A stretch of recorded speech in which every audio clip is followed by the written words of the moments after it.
کسی نے آیت اللہ بہجت سے کہا امام کو دیکھا جا سکتا ہے؟ آیت اللہ بہجت نے کہا کہ امام کو تو شمر بھی دیکھ رہا تھا، لیکن اصل بات امام کو پہچاننے کی ہے۔ وہ بھی امام حسین کو دیکھ رہا تھا لیکن پہچان نہیں رہا تھا امام حسین کو۔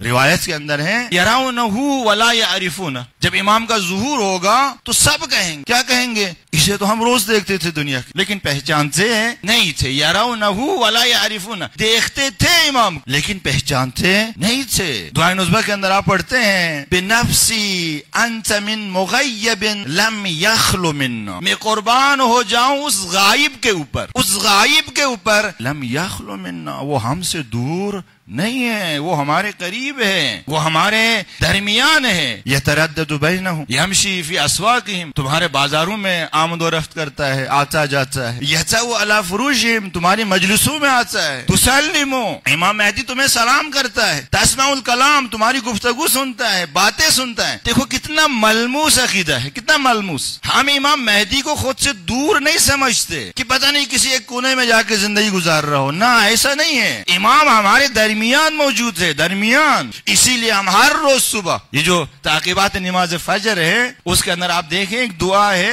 اس کے اندر ہم کیا کرتے ہیں؟ امام زمانہ سے تجدید عہد کرتے ہیں، اور دعائے عہد اسے بھی فجر کی نماز کے بعد پڑھنا مستحب ہے۔ اس دعائے عہد کے اندر بھی ہم کیا کرتے ہیں؟ ہر روز صبح امام سے تجدید عہد کرتے ہیں، یعنی ہم امام کو موجود سمجھتے ہیں، ہائی سمجھتے ہیں، اپنے درمیان سمجھتے ہیں، تبھی تو امام سے تجدید عہد کرتے ہیں۔ اللہم انی اجدد لہ فی صبیحۃ یومی ھذا وما عشت من ایامی عہدا وعقدا وبیۃ لہ فی عنقی لا احول عنہا ولا ازول ابدا۔